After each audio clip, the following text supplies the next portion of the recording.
Buenas noches. Yo soy María Sanders, la directora ejecutiva de PAMS, y tenemos este tema que es muy importante. Y gracias a todos ustedes que tenemos conexiones de médicos y estudiantes y de Argentina, Bolivia, Canadá, Chile, Ecuador, España, México, Nicaragua, El Salvador, Estados Unidos y el Perú. Y gracias por estar con nosotros. Este año celebramos el aniversario de oro de PAMS. Ayudamos al Perú en muchas fases en diferentes regiones del Perú. Así es que aprenda más en pams.org. También los invitamos a que sean miembros de PAMS. Somos una organización caritativa y claro, les invitamos a ser voluntarios de PAMS en las misiones. Pueden aprender más de qué tipos de misiones tenemos. Hay una gran variedad. Quiero presentarles a la doctora María Sjögren, que fue un previo presidente de PAMS y tiene el grado de médico cirujano egresado de la Universidad Nacional Mayor de San Marcos. La doctora Sjögren hizo su maestría de salud pública en Johns Hopkins University en Baltimore, Maryland. Es profesora asociada de Medicina Preventive de Uniform Services University of the Health Sciences en Bethesda, Maryland. La doctora Sjögren es una gastroenteróloga y hepatóloga en el Centro Médico Militar Nacional Walter Reed en Bethesda, Maryland. Y con esa experiencia ha participado en misiones médicas de PAMS a través del Perú y fue el líder en la última misión del Policlínico en Chincha que acaba de pasar. La doctora Sjögren es miembro de la Academia Nacional de Medicina del Perú. Y también es la directora de Educación Médica de PAMS y bajo su dirección estamos ofreciendo estos seminarios web sin ningún costo alguno a miles de médicos, profesionales de salud y estudiantes de medicina. Como les dije, hoy día a más de un grupo de 11 países que están representados. Es mi honor presentarles a ustedes a la doctora María Sjögren. Doctora Sjögren, ya puede empezar. Gracias, Mari. Un agradecimiento especialmente a los expositores. Sé que son gente muy ocupada, muy estudiosa y de mucha labor, pero se han prestado a darnos estas charlas sobre una crisis de salud en Perú, la infección de dengue y diseminar conceptos importantes para nosotros. También quiero agradecer a la audiencia. Qué bueno que tengamos 11 países con nosotros. Por supuesto, todos son bienvenidos. Y luego de las 4 presentaciones que van a haber, tendremos una mesa redonda para contestar preguntas. Así que aprovechen de escribir sus preguntas en el chat y los moderadores estarán haciendo cargo de hacer las preguntas.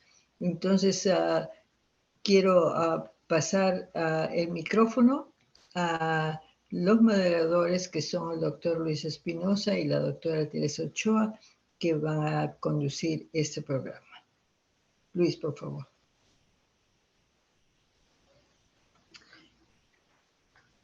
Sí, buenas tardes y gracias a todos por la presencia nuevamente. En esta oportunidad, la doctora Teresa Ochoa me acompaña como moderadora y como expositora. Ella es una pediatra con especialidad en infectología pediátrica y doctorado en ciencias biomédicas. Es profesor principal de pediatría en la Universidad Peruana Cayetano Heredia, además de ser profesor asociado de epidemiología en la Universidad de Texas en Houston, y es jefa del laboratorio de infectología pediátrica. Además, ella es directora del Instituto de Medicina Tropical Alexander von Humboldt de la Universidad Peruana Cayetano Heredia. Teresa.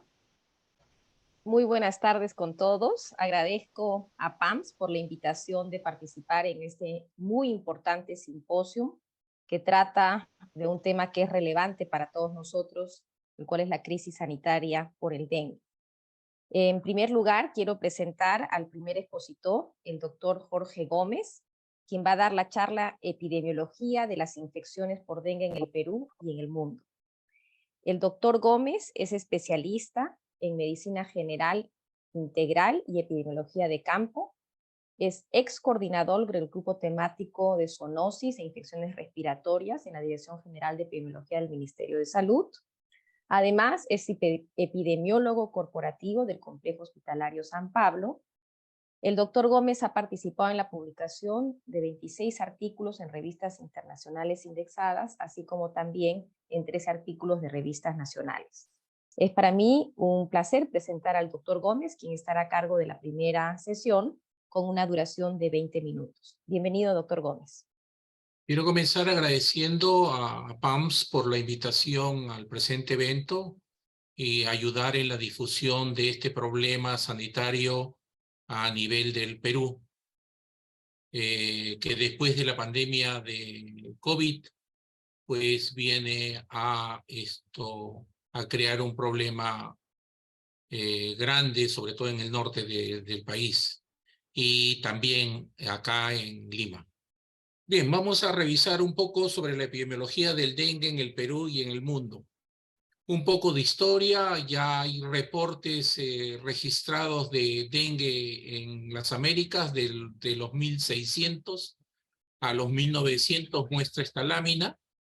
Desde su ingreso en 1635, las primeras epidemias de dengue en Martinica y Guadalupe, después en 1780 en otros lugares, igual en 1827 en múltiples países, y en 1912 una epidemia de dengue en Panamá, Puerto Rico, Chile y el norte de Argentina.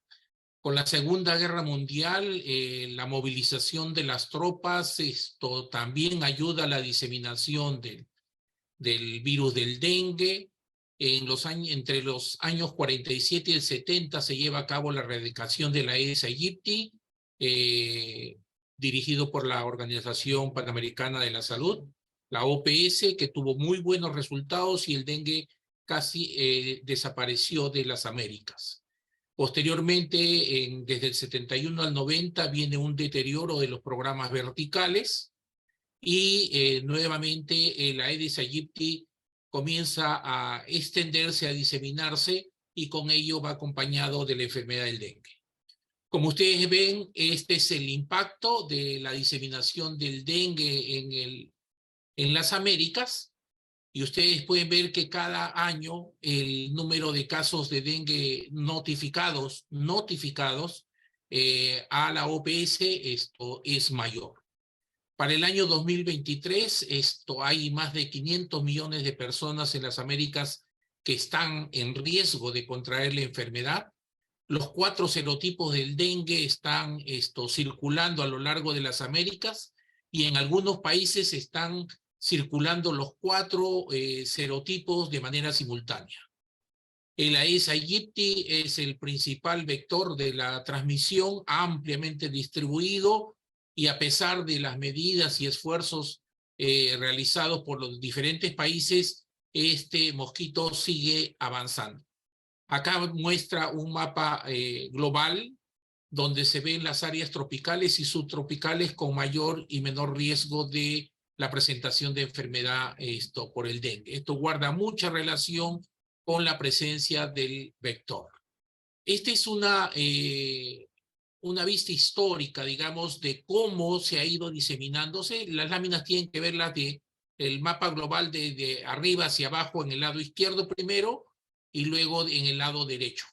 Cómo se ha ido diseminando cada uno de los serotipos, y cómo en la esquina inferior derecha se puede ver los 4 serotipos ya diseminados ampliamente en los que son las áreas tropicales y subtropicales. La primera detección de los serotipos de virus del dengue, en el mundo, el dengue 1, el serotipo 1 se detectó en 1943 en la Polinesia Francesa y en Japón. En las Américas se detectó en el año 77 y por primera vez en el Perú en el año 90. El dengue, el serotipo 2, en 1944 en Papúa Nueva Guinea e Indonesia se detecta por primera vez. En las Américas en el 53, en Trinidad y Tobago, y en el Perú en 1995. El serotipo 3 en el 53 en Filipinas y Tailandia, en el 63 en Puerto Rico, en las Américas, y en el Perú en el 2001. El serotipo 4 también en el mismo año, en los mismos lugares, y en las Américas se presenta en el año 81 en diferentes países, y en el Perú el 2008. Hay un nuevo serotipo reportado, el serotipo 5, que se ha detectado en Malasia el 2013, que todavía falta estudiar al respecto, y si tiene el mismo comportamiento que los otros serotipos, pues también va a irse diseminando. Acá están los serotipos del virus del dengue, los 4 serotipos, y dentro de cada uno de ellos se puede distinguir los genotipos correspondientes. ¿Ok? El genotipo que está con mayor difusión actualmente es dentro del genotipo Cosmopolitan, que también se ha identificado en el Perú. Para entender la epidemiología del dengue tenemos que ver que hay una relación muy cercana entre lo que son los factores humanos, los factores relacionados con el mosquito y los relacionados con el virus. Pero además tiene que ver la ecología. El vector se relaciona mucho con los cambios climáticos y lógicamente los cambios actuales aumentan la probabilidad de diseminación. La siguiente. Este es el ciclo urbano del virus del dengue en humanos y mosquitos. El vector, el Aedes aegypti con mayor frecuencia, es el que pica a una persona que está con viremia y se infecta. Esto en aproximadamente 8 a 10 días pasa desde el intestino medio a las glándulas salivales, pasando a ser ya un vector que puede infectar. Cada vez que pique, todas las veces que pique, ya podrá infectar a múltiples humanos. Y lógicamente en los humanos tiene que haber un periodo de incubación de 4 a 7 días para que haga viremia y también siga el ciclo de transmisión. Acá están los 2 vectores responsables de la transmisión de virus del dengue principales, sobre todo en las Américas. El Aedes aegypti, que tiene una mayor diseminación, es el principal, pero Aedes albopictus está ganando también espacio en algunos países. Entonces, la enfermedad del dengue es una enfermedad transmitida por vectores, se transmite por la picadura de los mosquitos hembras que están infectados, pero también hay una transmisión no vectorial, hay una transmisión vertical de madre a recién nacido, pero esta se da sobre todo si la madre presenta viremia al momento del parto. También se ha reportado transmisión por transfusiones de sangre o trasplante de órganos, a través de accidentes punzocortantes o salpicaduras a las mucosas, sobre todo en el ambiente hospitalario. La transmisión por lactancia es plausible, pero no hay casos reportados. La transmisión sexual también se ha encontrado el virus del dengue presente en el semen y en la secreción vaginal, pero no se han reportado casos a la fecha. Esta pirámide que observamos se cumple para la mayor parte de enfermedades infecciosas. Hay una parte, lo que está en la parte superior es lo que usualmente vemos, ¿ok? Ahí está la forma clínica de presentación del dengue, ya sea no severo, el severo, y en la punta de la pirámide las formas más severas o que llevan a la muerte. Usualmente estos casos son identificados mediante vigilancia pasiva, y es lo que llamamos la carga clínica, porque va a ser soportada por los establecimientos de salud. Lo que no se ve es los casos de dengue que son manejados en sus domicilios. Solamente buscan, muchos de los pacientes saben que van a tener una enfermedad autolimitada, acuden a la farmacia, compran en las tiendas medicamentos para la fiebre, para el dolor, para el malestar, se atienden en sus casas y no acuden a los establecimientos de salud. Y también hay una gran proporción de lo que es infección asintomática. Estos 2 que están en la parte inferior solamente se pueden identificar por vigilancia activa. Lógicamente esto tiene un costo mayor porque hay que seguir grupos de corte a nivel comunitario. Esta lámina me pareció interesante, ha sido presentada en una reunión de CDC de Atlanta, que muestra las proporciones de lo que son las infecciones sintomáticas y asintomáticas y las formas clínicas del dengue.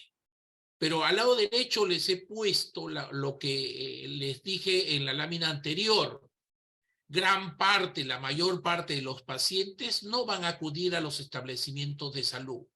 Lo que es reportado oficialmente, entonces es un subregistro de lo que realmente está sucediendo. Y hay investigadores que mencionan que incluso pueden haber brotes silenciosos de serotipos, de algunos serotipos que no se identifican porque no causan una forma severa que llegue a los hospitales. A partir de ahora, estas son láminas del CDC del Perú, es lo que fue antes la Dirección General de Epidemiología, donde yo trabajé por 17 años hasta el 2014. Ellos gustosos me apoyaron en darme sus diapositivas para compartirlas con ustedes. Por eso está la información hasta el 27 de junio de este año. Acá ustedes ven el comportamiento de la tendencia de los casos de dengue confirmados desde el año 2017, que fue el último brote grande, y lo que ha sido, lo que viene pasando el 2023, ya estamos con una tendencia al descenso, ¿ok? Pero vemos esos del 2017 y el 2023 ha sobrepasado todo lo que esperábamos nosotros del comportamiento del dengue. Ya tenemos 233 defunciones confirmadas de fallecidos por dengue, la siguiente, en este año.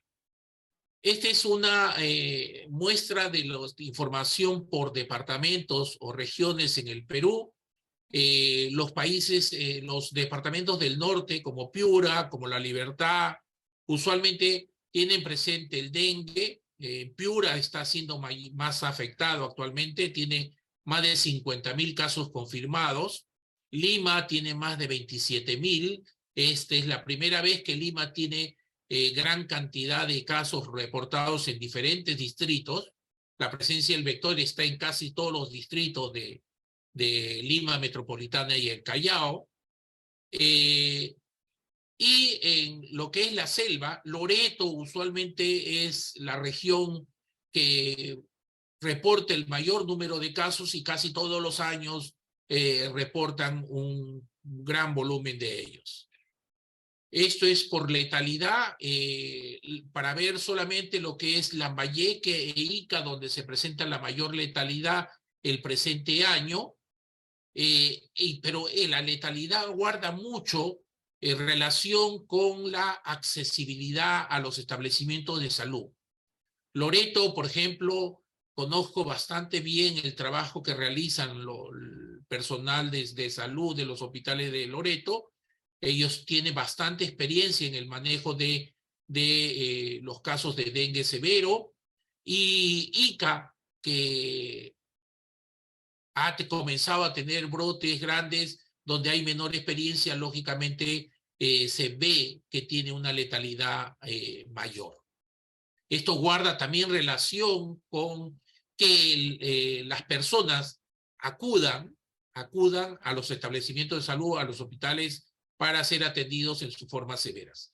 Esto es para las formas de dengue sin signos de alarma, con signos de alarma, y lo que es dengue grave, que lo vemos en una mayor proporción en lo que es Lambayeque y en el departamento de Junín. Acá está las formas clínicas de presentación. Lógicamente, en el presente año, si tenemos una epidemia grande de dengue en el país, pues el número de casos de forma severa va a ser mayor, porque esto es más o menos proporcional. y además en relación con el serotipo circulante. Entonces, para el Perú, hasta el 27 de junio se han reportado 175,000 casos acumulados. El pico máximo se reportó en la semana 16 y desde entonces la tendencia va en disminución. Y si se compara con las curvas y la tendencia en los años anteriores, se ve claramente cómo esto ha superado ampliamente lo que se presentó en años anteriores. Esto es para ver los grupos de edad que están más afectados. La tasa de incidencia más elevada se da en el grupo de los adolescentes y los jóvenes, y más en mujeres. Solamente voy a mostrar algunos departamentos. Este es Piura, porque actualmente es el que más casos se está reportando. Igual tuvo un brote grande el 2017 y este 2023 también tiene un brote bastante importante. Y miren ustedes donde se encuentra el mayor riesgo de dengue en casi todo el departamento, en todas sus zonas de costa. Este es Loreto, que usualmente casi todos los años tiene epidemias de dengue, ¿ok? Este año también ha tenido, pero proporcionalmente comparado con las otras regiones ha sido menor. Pero también igual muchos de sus áreas están afectadas con mayor riesgo de presentación de la enfermedad. Y actualmente tiene 2 serotipos circulantes, el dengue, el serotipo 1 y el 2. Esto es Zika, esto es, se ve que en los últimos años recién comienza a tener presente Zika y este año ha tenido un impacto mayor. Todos los distritos de la costa están afectados en Zika, un alto riesgo, y también serotipos 1 y 2 circulantes. Para lo que es Lima y Callao, como ustedes ven, casi ha habido muy pocos casos en los años anteriores, desde el 2017, y el 2023 sí hemos tenido un brote importante en varios distritos. Aedes está presente en casi todos los distritos, incluso en los distritos de mayor nivel económico. Acá se puede ver ya el mapa de riesgo de dengue en todo lo que es Lima metropolitana y todo lo que es la zona sur, todo el área costera del sur, que presenta mayor riesgo de presentación de dengue. Y tenemos 3 serotipos circulantes del 1 al 3 en Lima. Esta es información que generosamente también el Instituto Nacional de Salud pudo enviarme para compartirlo con ustedes, para ver los serotipos de virus de dengue en el Perú durante el 2023. Hay más de 8,000 muestras que se han analizado. Se encuentran 3 serotipos circulantes actualmente en el presente año, y se encuentra el dengue 1 en mayor proporción, seguido por dengue 2, pero dengue 3 en muy poquita presentación. No se ha identificado dengue 4 en el presente año. Acá están los genotipos circulantes en cada uno de los serotipos. El genotipo 5 dentro del serotipo 1, el Cosmopolitan dentro del serotipo 2 y el genotipo 3 dentro del serotipo 3, que es el único que se ha identificado en el departamento de Lima. Ahí está, la X significa que se ha identificado y el número de muestras que identificadas está entre paréntesis. En el mapa se puede ver la distribución de los mismos serotipos y genotipos circulantes. De una presentación que hizo la Dirección General de Salud Ambiental en una reunión del Ministerio de Salud, presentó esta información en relación con la distribución de la Aedes aegypti en el presente año, que muestra que 539 de los 1,874 distritos presentan el vector Aedes aegypti. ¿Ok? Como ustedes pueden ver, hay algunas zonas que no tienen referencia de presencia del vector, pero hay que tener en cuenta que la vigilancia del vector tiene sus debilidades en algunas zonas, sobre todo en las zonas nuevas donde el personal de salud tiene menor experiencia. En relación a dengue en las Américas, esta es información de PLISA, esta es la información de dengue en las Américas, que nota el incremento en cada una de las subregiones. Cada año se han presentado un mayor número de casos. Todas las regiones, sobre todo la subregión del Cono Sur, donde está Brasil, principal notificante del mayor número de casos, y de la subregión andina, donde Perú también es el principal. Perú y Bolivia están notificando el mayor número de casos. Ahí están las cifras correspondientes para cada una de las subregiones y el comportamiento de la tendencia de notificaciones. Hay que tener en cuenta, esto es lo que se informa a la OPS. En el lado izquierdo está por subregiones y en el lado derecho están los países que tienen el mayor volumen de casos. Y como ustedes pueden ver, lo que está pasando en la subregión es casi reflejo de lo que está pasando en los países que notifican el mayor número de casos. Eso es todo. Muchas gracias. Muchas gracias, doctor Gómez, por la presentación. Me complace presentar al doctor Ciro Maguiña, quien se va a encargar de la segunda charla titulada Fisiopatología y trayectoria clínica del dengue. El doctor Ciro Maguiña es muy conocido por todos nosotros. Él es especialista en enfermedades infecciosas, tropicales y dermatológicas. Es magíster y también tiene un doctorado en medicina de la Universidad Peruana Cayetano Heredia, donde es profesor principal de la Facultad de Medicina. El doctor Maguiña es ex decano nacional del Colegio Médico y es director asociado del Instituto de Medicina Tropical Alexander von Humboldt.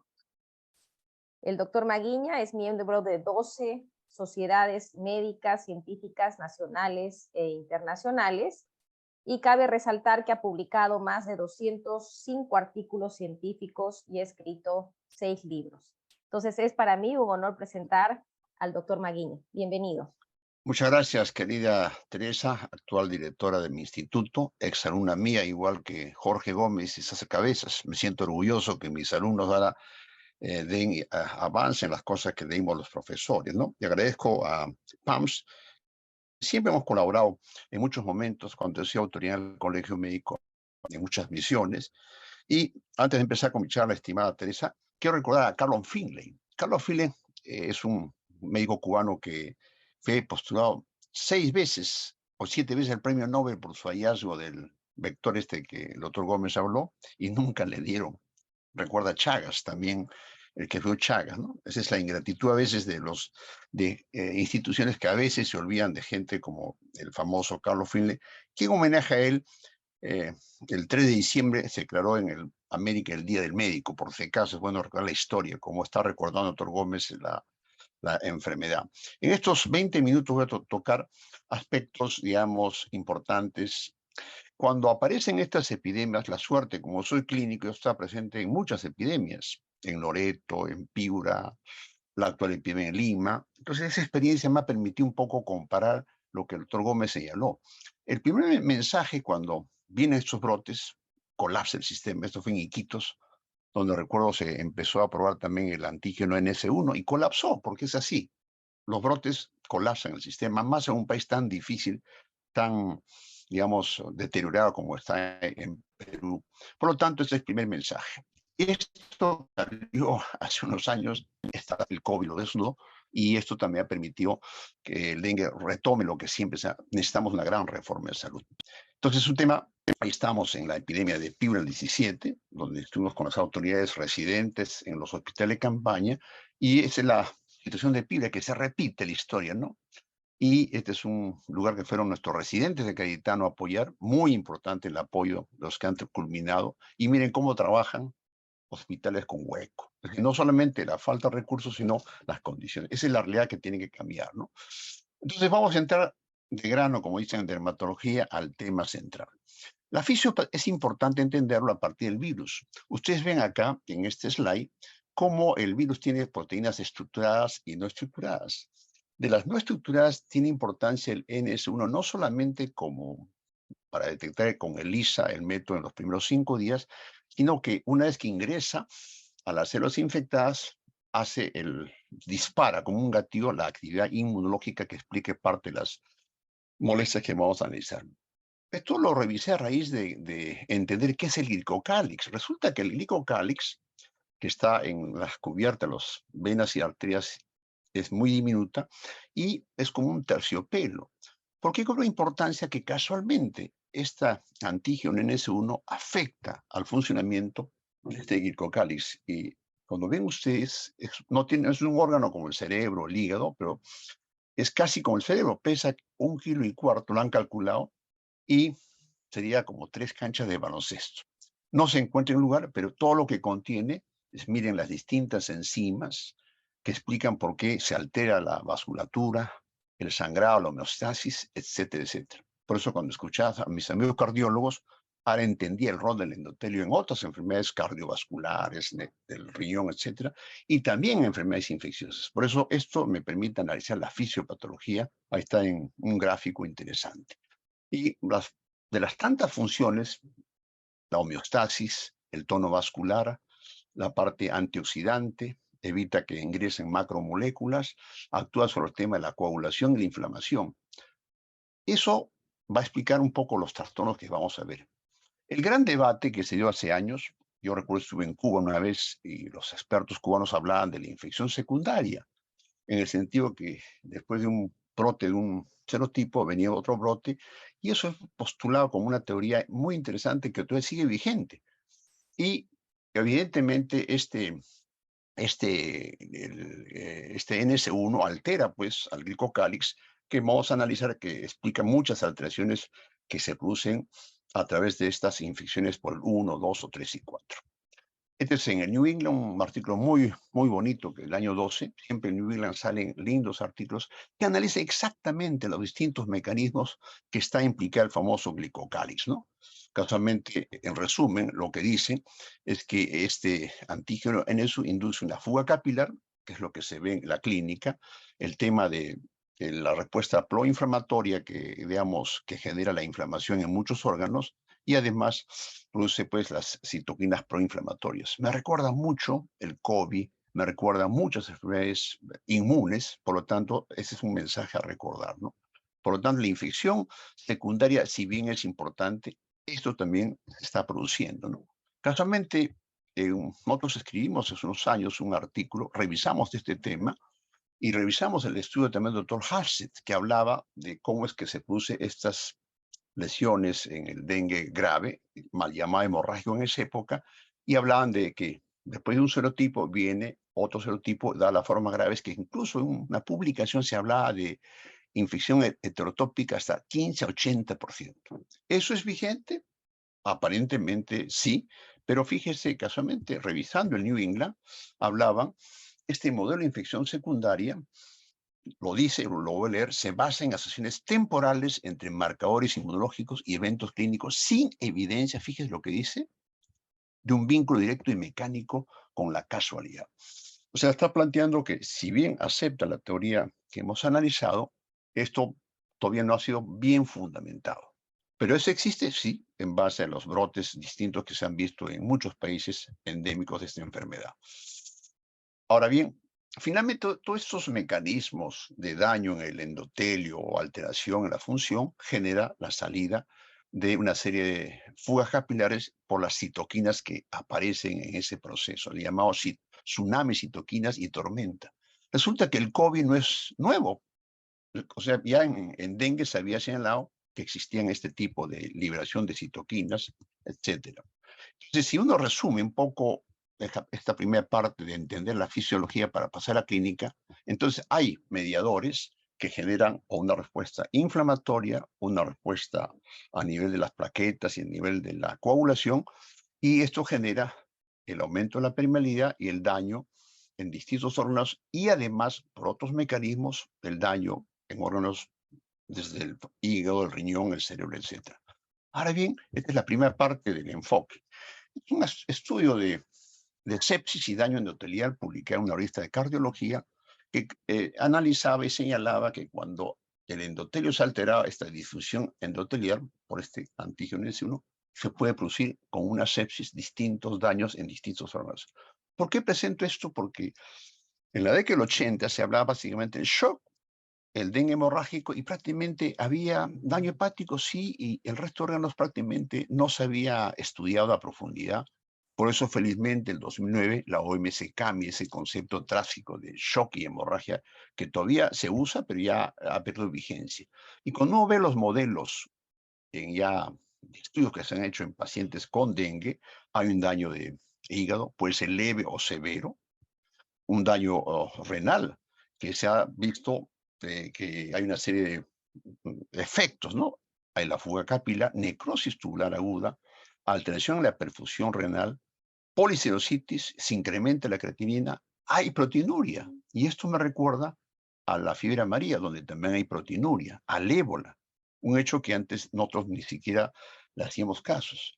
Y está descrito que si bien las plaquetas bajan y hace que haya sangrado, también hay gente con plaqueta normal que tiene problemas de sangrado. Y eso se debe a otro mecanismo, que es que se consume el fibrinógeno, se alteran los efectos procoagulantes y se produce un CID. O sea, hay dos mecanismos a nivel hemorrágico, la propia trombocitopenia y también el daño directo en otros mediadores, que es lo que más o menos ha señalado.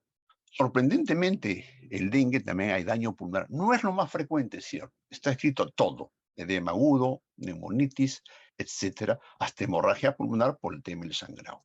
Por eso el diagnóstico diferencial del pulmón incluye las clásicas leptospira, malaria, influenza y hantavirus. Entonces, esta es otra novedad.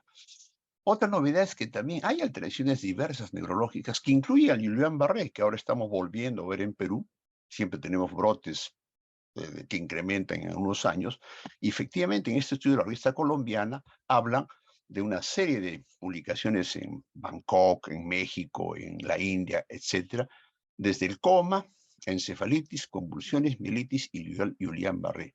Algunos letales y otros se recuperan. Esto es poco frecuente, pero hay que pensarlo. Y el síndrome de hemofagocitosis, que asocia a muchas neoplasias, nosotros como infectólogos lo hemos visto en muchas patologías: brucelosis, tuberculosis, Epstein-Barr, VIH, y también está postulado en dengue. Pero obviamente este síndrome que da pancitopenia puede matar hasta 20%. Fíjese cómo estamos recordando que el dengue no es una enfermedad benigna, leve, ¿no? Felizmente hay pocos casos mortales, pero obviamente hay todo esto que, en mi opinión, no se conocía bien. La miocarditis, resulta que es una entidad que yo he visto años pacientes con dengue y nosotros no pensamos, es una cosa rara, excepcional. En esta publicación de Pakistán, de 1000 pacientes, 4.2%. Tuvimos un caso clínico de la teoría y la práctica. Hemos visto cientos de pacientes, yo como clínico he visto en estos meses en Cayetano, como clínico, y miren, vimos pacientes leves, moderados y severos. Esta la hospitalizaron porque era una paciente de Lima, del cono norte, y que tuvo un cuadro febril clásico, tuvo hematomas. ¿Y por qué lo ingresaron en emergencia? Porque vomitaba, un criterio de signo de alarma, que es importante como parte de la hospitalización, porque la emergencia colapsó. Y que tuvo esta paciente, cuando lo evaluamos posteriormente, hizo una serie de complicaciones, a pesar de que no estaba grave. Hizo colecistitis, hepatitis y luego hizo miocarditis. Lo interesante es que una paciente no estaba gravemente enferma, no estaba en UCI, fue vista en hospitalización y se demostró que tenía la famosa colecistitis acalculosa, que ya se había escrito en muchos sitios, y tenía el ELISA positivo, plaquetas bajas y transaminitis. O sea, esto no es novedad, eso hemos visto en cientos de pacientes. Esto fue lo novedoso. Cuando hizo el estudio, porque tenía bradicardia, lo fui visto por cardiología, finalmente se encontró una miocarditis. Fue monitorizada, la ecocardiograma no había mucha alteración, pero las troponinas, comparadas con las otras sustancias que miden la parte muscular, era consistente con una miocarditis y tuvo una buena evolución. Esto que me obligó a revisar. En Paraguay, otra zona endémica de dengue, también estos colegas publicaron en esta revista científica que existían muchas de las cosas que vimos con la paciente. Tenían en los dengues complicados hepatitis, transaminitis 85%, y la alteración del CPK y el MB sugerían un grupo daño muscular y un daño cardiovascular, y proteinuria hasta 53%, una cifra espectacular. Pero analizando los hallazgos de estos cardiólogos, estos colegas de paro, señalaban que las formas de miocarditis tienen, digamos, un buen pronóstico en general. Algo parecido como el COVID, ¿no? Estaba recordando el COVID también. Yo he tenido, mi esposa tuvo COVID, tuvo miocarditis, he tenido colegas, hasta mi hija lo tuvo en Canadá. Entonces, yo siempre me asusto cuando hay esto porque he vivido en carne propia. ¿Y qué cosa vieron los paraguayos? Resulta que lo que vimos nosotros ya lo habían visto. En el estudio de 100 sujetos, colecistitis, 55%. Ascitis en 54%. Felizmente eso no son signos de alarma, pero son hallazgos que antes no pensamos. Yo a partir de ahí ahora pido a mis pacientes hemogramas, plaquetas, pruebas hepáticas, le hago su ecografía. Recuerdo un caso anecdótico, una señora sin fiebre, tenía dolor abdominal, era adulta mayor, lo examino, dolor en la zona vesicular, McMurphy, le hago ecografía, colecistitis. Fíjese, sin tener el cuadro típico que vamos a ver en la segunda parte. Entonces, estos son hallazgos importantes a tener en cuenta y le hemos dicho, ahora bien, la proteinuria, según reportes, generalmente tiene buen pronóstico y puede verse hasta 37%. Ya no es un hecho anecdótico contra proteinuria, salvo en pacientes graves que sí, con parte de la falla orgánica, sí puede complicar. ¿Quiénes se complican? Vamos a la tercera parte. Ya se sabe, los extremos de la vida, también hemos visto en Perú, muchos niños que han muerto en el norte, y los adultos mayores, ya se sabía los sobrepeso, obesidad, y enfermedades como asma, diabetes, etcétera, y las coinfecciones que no es frecuente, y en las zonas tropicales es frecuente tener enfermedades. Yo he tenido pacientes en Lima con influenza y dengue. He tenido dengue con COVID. Y esto es importante porque casualmente en el COVID apareció que esta es una enfermedad que podría agravar. En realidad no es el COVID o el dengue, sino cuando hay factores de riesgo que hemos comentado. ¿Se puede potenciar? Sí. De lo nuevo, porque la OMS sacó sus criterios antiguos, es una última revisión del Lancet del año 21, muy interesante. ¿Quiénes van a la forma severa que vamos a verlo en la parte final? Resulta que en este gran metaanálisis hablan ya lo que se sabía, la gente que tiene signos de alarma, vómitos frecuentes, dolor abdominal, sangrado y la acumulación de líquidos. Y acá aparecen cosas que no estaban muy claras, el sexo femenino, los extremos de la vida que se sabía, la diabetes, hipertensión y daño renal. Me recuerda al COVID. O sea, este es un gran metaanálisis publicado en esta revista. Y otro hecho interesante, que fueron los niños que tuvieron el tipo 2, que es lo que circula en Perú, los que tuvieron mayor progresión a severidad. Otro dato interesante que, como digo, nos amplía el debate, ¿no? ¿Qué se sabe de los pacientes adultos que se murieron en un estudio del American Tropical del año 21? En países endémicos se encontró interesantemente que ya se sabía los adultos más de 45 se pueden morir. Es una noticia mala y buena, porque la vacuna que va a tocar la doctora Ochoa, la que Sanofi ensayó durante años, protegía de 9 a 45 años. No tenemos vacunas por este grupo, interesante. No hay vacunas para los adultos mayores, que aparte son obesos y diabéticos. Un tema de la investigación que tenemos que apuntar, porque estos son los que se mueren y se complican en América. La mortalidad, casos extremos, severos, ya se sabía algunos datos que ya han sido comunicados. La mortalidad en este estudio, en esta revista científica, señalaron que nuevamente la diabetes, el daño renal y la tremenda trombocitopenia. Otro dato interesante, la alteración del estado mental y la taquicardia. Lo otro ya se sabía, shock, hepatitis severa, pero la taquicardia fue un hecho interesante en esta revista científica del año pasado. Son datos nuevos para el debate porque es una enfermedad, es uno de los grandes problemas de salud pública. Son los casos que vimos, madre de Dios, gente joven con falla multiorgánica, se mueren rápidamente. Los casos que eran jóvenes que iban a trabajar al oro ilegal y se morían. Entonces, esto es para entender un poco la clínica. Finalmente ya el doctor Gómez habló de los espectros que son iguales en muchas enfermedades infecciosas. Pero cuando tenemos fiebre, Para nosotros, y cuando hay brotes, toda fiebre es nosotros igual a dengue, típico o atípico. Y hay las distintas variedades, y lo que siempre manda un brote es el criterio clínico epidemiológico. Al comienzo en Lima pedíamos las pruebas, pero ya colapsa el sistema, y eso lo sabe el doctor Cabezas, es mejor manejar siempre el criterio clínico epidemiológico. En cólera, en H1N1, en COVID lo hemos empleado y eso funciona. Por lo tanto, esto es un mensaje siempre cuando hay brotes. ¿Por qué? Porque vamos a tener más brotes. El niño ya está en cierres en Perú y ese es el concepto de salud pública, manejar con criterio epidemiológico. La última parte, en los últimos 7 minutos, es un tema muy conocido. Vamos a tocar ya lo que son las formas clínicas.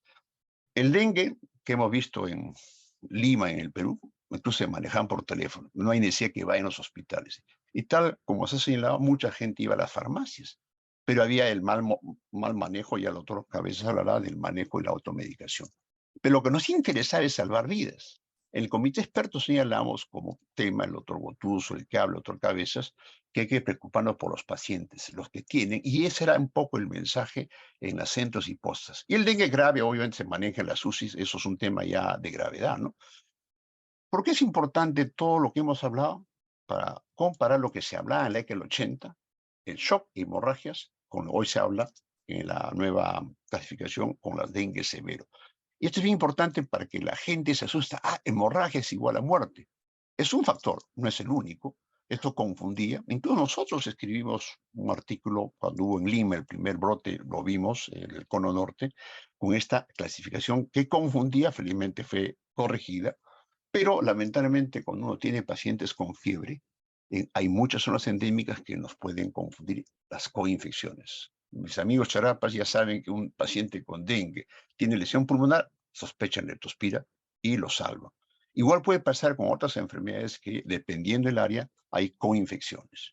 Obviamente el Zika tuvimos hace años, prácticamente ha sido controlada, y chikungunya es mucho más distinto, no tiene el comportamiento de la forma grave, pero chikungunya lamentablemente ha reemergido en América. Decían que desapareció, pero ha vuelto chikungunya, eso lo señala. Y el COVID tiene otro tipo de comportamiento.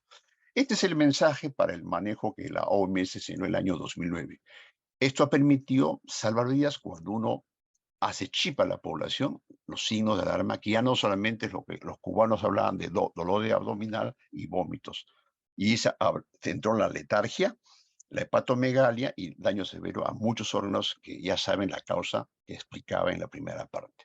Y el signos clínicos son conocidos, no me detengo en ello, pero lo importante al paciente es decirle que esto cae máximo 7 días. Es raro que un paciente haya dengue más de 7 días, pero el peligro está exactamente entre el tercer al séptimo día.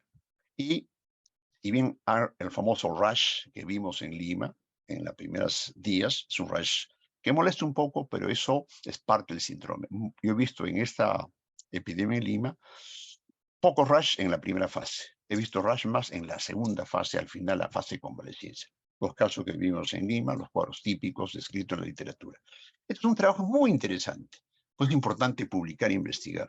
Hecho en Iquitos en la epidemia, analizaron que los síntomas clásicos que se internaba el paciente, como caen, miren ustedes, fiebre, cefalea, dolor muscular, dolor abdominal, vómitos caen en el quinto, sexto día, el rash igual y las diarreas. Es importante para el manejo del paciente. ¿Me escuchan? Hola. 2 minutos, doctor Baguiña. Ya, ok. Entonces, esto es bien importante en la evolución. La fase crítica es la fase con falla multiorgánica y la vigilancia tiene que hacerse en esta fase crítica con los signos de alarma que, insistimos, son los que tenemos que ganar la población. Dolor abdominal, sangrado, trastorno sensorio, los vómitos y el daño del hígado con la acumulación de líquidos. Por eso es que cuando cae la fiebre, mucha gente dice estoy mejor. Puede ser que sea el inicio de la gravedad. Obviamente hay que hacer el hemograma, ver las plaquetas, el hematocrito, pero esta es una cosa que hay que recordar. La OMS sacó este acróstico de BEDIS. Nosotros hicimos uno nuevo con el doctor Ángel Quispalaya que lo ponemos a PAMS. El objetivo es salvar vidas. B de vómito persistente. I de irritabilidad, somnolencia. D, dolor abdominal. A de acumulación de líquidos y C de sangrado. Fíjate, esto es mucho más práctico que lo ponemos a PAMS, lo presentamos en el ministerio hace un mes. Y son los signos de alarma que obligan al manejo.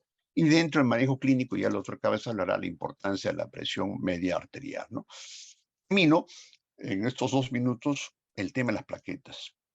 No estoy cansado, pero ya estoy preocupado porque todo el mundo pide plaquetas mañana, tarde, noche. De eso no se va a morir y complicar el paciente, que quede claro. Hay que pedirle racionalmente, pero eso no es un problema fundamental. Y eso se ha demostrado en 2 estudios en la Indonesia y Singapur, que solamente cuando tienen menos de 20.000 puede haber un sangrado importante. Y eso es un tema que hay que reconocerlo, igual a pasa en otros estudios en gravedad. Finalmente, el paciente grave requiere UCI, el manejo ya el doctor señalará, y un tema que siempre nos preocupa, las gestantes. Felizmente las gestantes que hemos visto en Cayetano no han hecho formas severas que se postula que puede ser más grave según este estudio último de Fiocruz.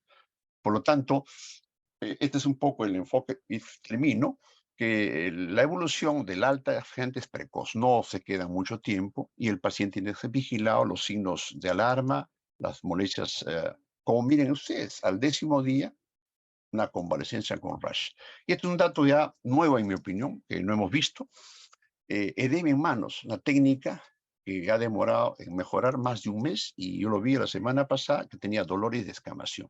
He visto hasta 3 pacientes con esto que no veíamos antes. ¿Es la cepa cosmopolita?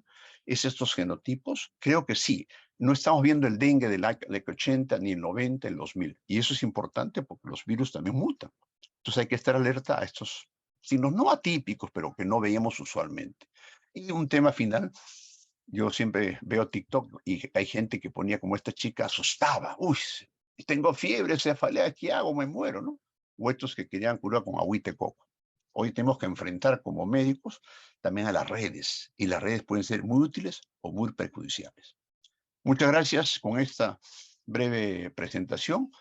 Recomiendo, hemos presentado un editorial, el dengue en alta médica, que sale este mes, señalando el gran tema de salud pública, y obviamente tenemos dengue para rato, por eso felicito a PAMS, que toca un tema de actualidad para la salud pública de América. Muchas gracias. Vamos a continuar con las exposiciones. En este caso vamos a hablar del diagnóstico y el tratamiento del dengue a cargo del doctor César Cabezas. El doctor César Cabezas no necesita mucha presentación, pero recordarle que es un médico egresado de la Universidad Mayor de San Marcos, especialista en enfermedades infecciosas y tropicales. Él es investigador y ha sido jefe del Instituto Nacional de Salud, y también ha sido expresidente de la Sociedad Peruana de Enfermedades Infecciosas y Tropicales, y actualmente es profesor de la Facultad de Medicina también en la Universidad Nacional Mayor de San Marcos. César. Muchas gracias. Bueno, yo tengo la ventaja de que ya han hablado mucho sobre el tema de la epidemiología, la clínica, y creo que es una gran ventaja. Y vamos a centrarnos en lo que es el diagnóstico y el manejo. Esta foto es para mostrar de que las enfermedades no vienen con un letrero en la frente, como se puede ver acá, este es nuestro editor de la revista. Vienen con fiebre y con síndrome febril. Y en nuestro país, tanto en la Amazonía como en la costa norte, que está afectando por los cambios climáticos, hay muchas enfermedades que cursan con fiebre, entonces es importante considerar el diagnóstico diferenciado. Entonces, en este caso es importante considerar 3 pilares para el diagnóstico, ¿no? Tenemos la necesidad de tener información epidemiológica, la información clínica y sobre eso un síndrome para la confirmación etiológica, y si se confirma una epidemia, ya con algunas muestras que se hayan tomado, los demás ya por nexo epidemiológico para no laboratorizar una epidemia. Bueno, el dengue es producido pues, por este virus, que es un virus RNA, que es un flavivirus que tiene los serotipos que se han mencionado, son 4 al momento definidos, y cada uno tiene genotipos, ¿no? Los que están más asociados a cuadros severos son los del serotipo 2, en particular el genotipo Asia-América, que se dio en la Amazonía y ha estado circulando por un buen tiempo. Y el año 2019, justo antes de la pandemia, apareció el genotipo cosmopolita en Madre de Dios. No sabemos cómo apareció, lo más probable es que este genotipo que circula en Asia, en la India haya venido por migrantes por un lavadero de oro en Madrid, y a partir de ahí se dispersó en todo el Perú y también a todo Sudamérica, ¿no? Actualmente este genotipo está predominando en Sudamérica, y lo que hemos visto en el caso de Fibra, por ejemplo, al comienzo de esta epidemia estaban co-circulando el 1 y el 2, el 3 solo se circunscribió a Lima. Sin embargo, ese 50% que era el 1, 50% de 2 en Fibra, actualmente el 93% es este genotipo cosmopolitan, que podría explicar lo que está ocurriendo en esa zona. Y para el diagnóstico, como hemos mencionado, es importante la parte clínica. Si hay manifestaciones clínicas que conocemos, hay que pasar a esa posibilidad del dengue. Si la persona viene de una zona endémica de dengue o donde hay la presencia del vector, y el laboratorio y los exámenes auxiliares van a complementar esta sospecha diagnóstica, ¿no? Y actualmente tenemos la opción de hacer aislamiento viral, la detección del antígeno NS1, y también el PCR para detectar el RNA del virus, y pruebas serológicas como el ELISA, y también las pruebas rápidas para la detección de IgM y también del antígeno NS1. Todas estas pruebas están disponibles en el país y probablemente en todos los países de las Américas. Acá es importante precisar de que en los primeros 5 días se puede detectar el antígeno viral por la técnica de ELISA, por el PCR, el ARN viral, y el aislamiento viral que también hacemos en el INS en célula Vedro y en célula C636. Se han aislado los 3 serotipos que hemos mencionado, y las pruebas serológicas ya pasada la semana de iniciar los síntomas, la detección de anticuerpos IgM sobre todo, y IgG más para estudios de prevalencia.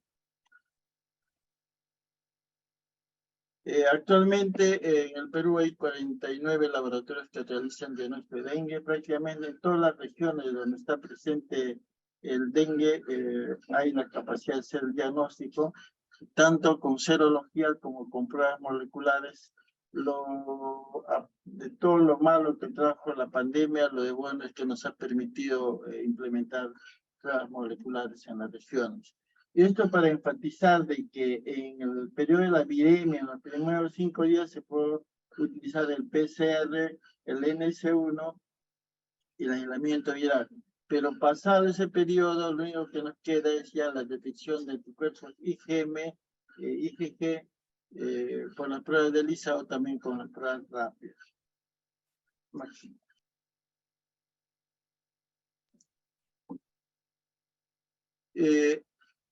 En el Perú, ya hace buenos años, el Instituto Nacional de Salud viene produciendo un kit de dengue para detectar anticuerpos que tiene una buena sensibilidad y especificidad.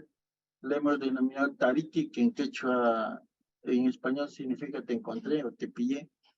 Y esa es una línea de producción que tenemos para fiebre amarilla, para dengue, y se están haciendo también para otros arbovirus. Y la idea es que estas pruebas no solo queden como ELISA también, sino también pruebas rápidas. Actualmente se está desarrollando una prueba rápida para detectar también los serotipos, y las pruebas moleculares isotérmicas como LAM. Y como mencionaba, el paciente viene con varias manifestaciones clínicas y frecuentemente el síndrome febril. Entonces, según el perfil epidemiológico de las regiones, tanto en periodos interepidémicos o en epidemias, es importante el diagnóstico diferencial, y también se ha desarrollado una plataforma de diagnóstico molecular con multiplex para detectar dengue, zika, chikungunya, y también malaria y leptospirosis, ¿no? Esto nos va a permitir un manejo clínico individualizado y también detectar tempranamente cuál de estos agentes es el causante de una epidemia. Para mencionar que esta es una publicación que se hizo en la revista del INS, el 2019 apareció este genotipo Cosmopolitan como este es solo una carta al editor, pero que ha tenido muchas citaciones debido a que este genotipo se ha dispersado por toda América y probablemente está asociado pues, a cuadros severos cuando ocurre una segunda infección, sumado a otros factores que condicionan las formas severas como los extremos de la vida, las comorbilidades o el estado de gestación también. Es importante entonces tener este enfoque sindrómico de manera muy general. En el caso del dengue hay fiebre, exantema, adenopatía, dolor retroocular sobre todo, y en el caso del chikungunya lo que predomina es el dolor articular, el edema, la conjuntivitis, y en el caso del Zika lo más saltante es que el exantema aparece junto con la fiebre.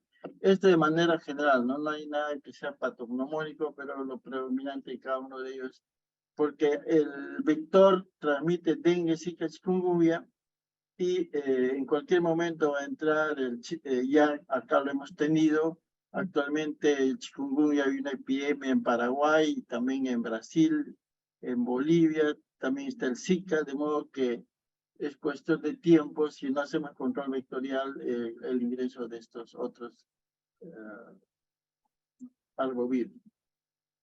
Entonces debemos decir que el dengue es una enfermedad dinámica, sistémica, de manifestaciones complejas, como ya se ha mencionado.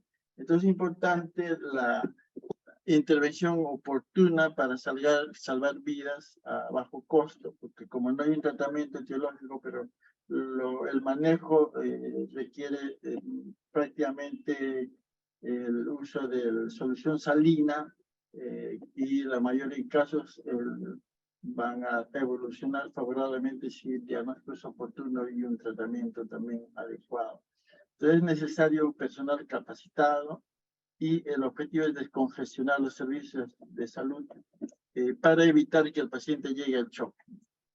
Entonces, cuando se ve las rutas de la muerte por dengue, la avenida, la más importante es el shock.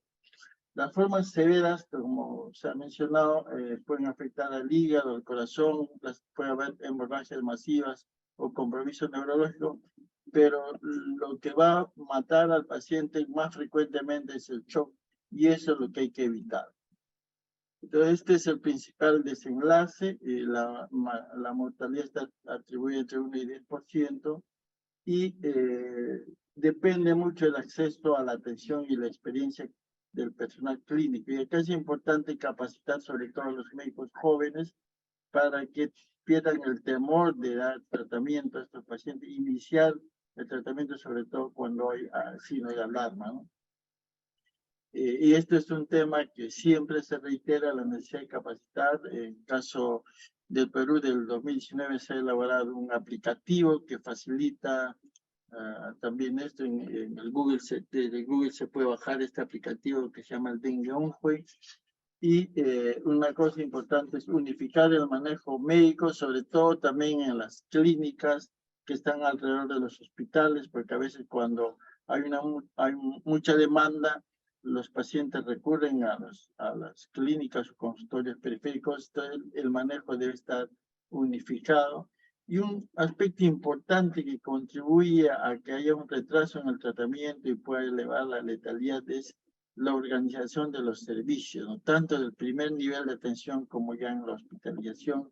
Y otro aspecto importante es informar a la población, ¿no? Para que acuda tempranamente a un servicio y evitar la automedicación, sobre todo el uso de corticoides o antiinflamatorios no esteroideos, que tenemos esa costumbre de ir a la farmacia o tener las opiniones de los vecinos, de la amiga, el amigo que nos dice toma tal medicamento, y se está usando por ejemplo un combo que es una combinación de inyectables de un antipirético, corticoides y antibióticos, que usualmente lo dan en algunas regiones. Entonces, en el caso del personal es importante que se conozca de cerca pues la definición del caso sospechoso. el rol del laboratorio, que no hay que esperar pruebas de laboratorio de todos los pacientes. Cuando ya se define un brote y se sabe que es dengue y hay pacientes que vienen con la misma sintomatología, hay que asumir que es así, y lo que más nos debe importar es la evolución, y si presenta signos de alarma, la hospitalización y el seguimiento de estos pacientes para evitar que llegue al shock. Es importante considerar esta nueva clasificación clínica de la OPS, que ha ayudado mucho a manejar los pacientes. Entender bien lo que ha mencionado el doctor Ciro, la fisiopatología, y yo me quedaría con lo más importante de todo, es que hay un incremento de la permeabilidad vascular que va a producir una extravasación, y eso es lo que va a conllevar al shock, ¿no? Y los signos de alarma, que también ya han sido definidos por una publicación en base a la cual la OMS ha determinado estos signos de alarma, y el manejo del primer nivel y segundo nivel en los hospitales debe estar bien definido.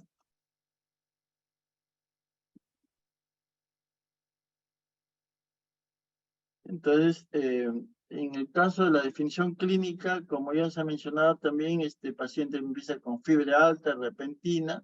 Esto puede durar de 2 a 7 días y pueden aparecer dolor retroocular, sobre todo cefalea, mialgia, puede haber exantema, sangrado espontáneo provocado, vómitos también.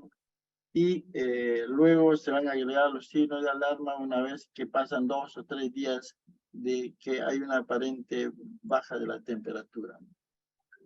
Entonces, la fiebre es alta, de inicio súbito. El paciente con precisión va a recordar la hora y el día del inicio, y puede haber que la frecuencia cardíaca no corresponde con lo que debería tener con la fiebre. Creo que es más frecuente esta discordancia en la fiebre amarilla, pero acá también se va a dar. Y el paciente generalmente consulta por fiebre y mialgia, ¿no? Y es importante ver la conjuntiva, porque ahí empiezan algunas manifestaciones de sangrado o en la mucosa oral y el rash. Y el dolor retroocular es tan intenso que a veces en la epidemia anterior, el 2005 en Lima, vimos que un oftalmólogo hizo el diagnóstico de dengue porque el paciente había ido por tanto le dolía el ojo que él fue al oftalmólogo, ¿no? El rash aparece generalmente al final de la enfermedad, y algo que vimos es pues, de que, por ejemplo, nosotros en el INS recibimos recetas donde el pedido para el laboratorio es buscar virosis. O sea, no hay una orientación de lo que se está viendo, o diagnósticos como rash séptico, febril o fiebre.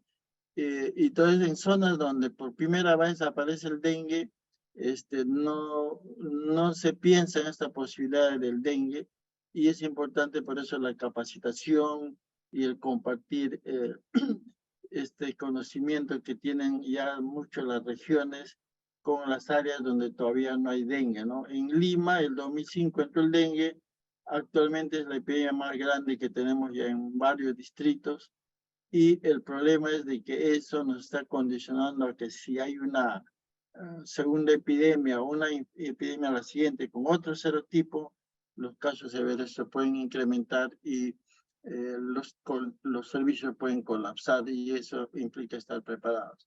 Entonces, cuando aparece un caso y se sospecha y se diagnostica, se puede controlar, se puede hacer el control vectorial, se puede avisar a la población, etc.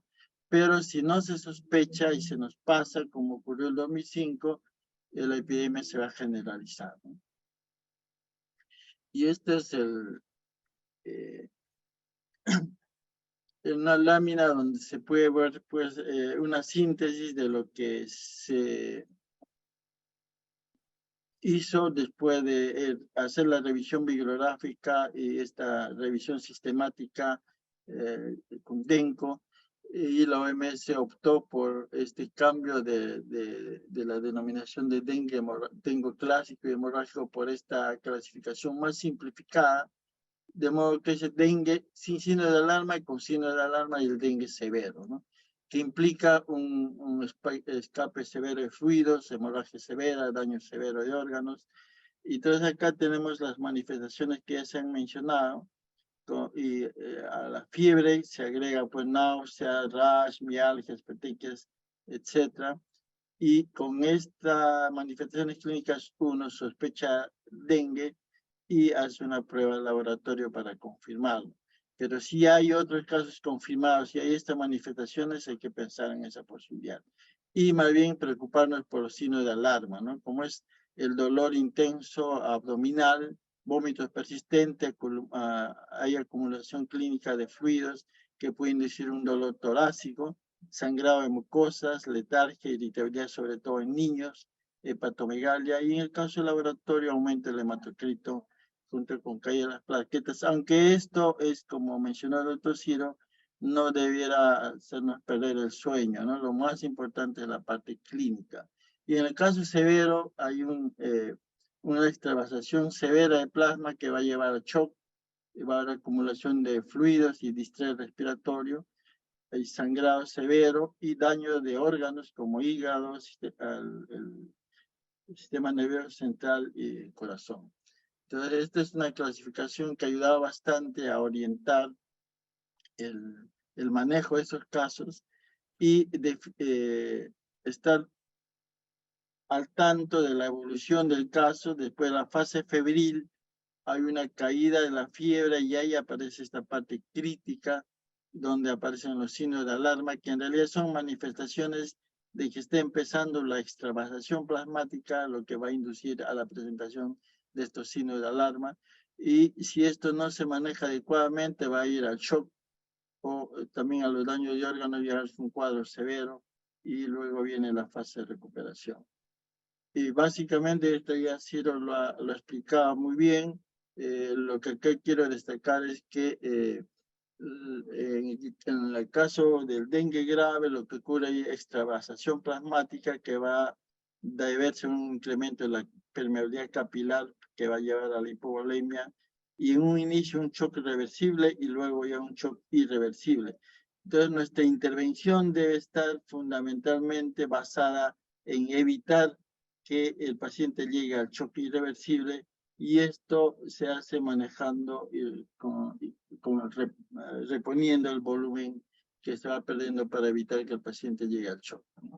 Entonces, en el inicio, cuando hay esta fuga de líquidos, esta vasación, va a haber dolor abdominal, irritabilidad, sangrado, vómitos persistente.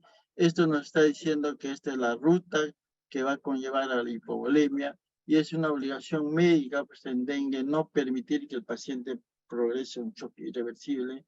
Y por otro lado, también el debido cuidado para no llegar a sobrecargarlo de líquido, ¿no? Cuando ya se instaura un shock irreversible, en realidad aún en cuidados intensivos el manejo es muy complejo, a pesar del uso de inotrópicos y el soporte avanzado. Y justamente la letalidad está vinculada a que los pacientes llegan a este estado del shock.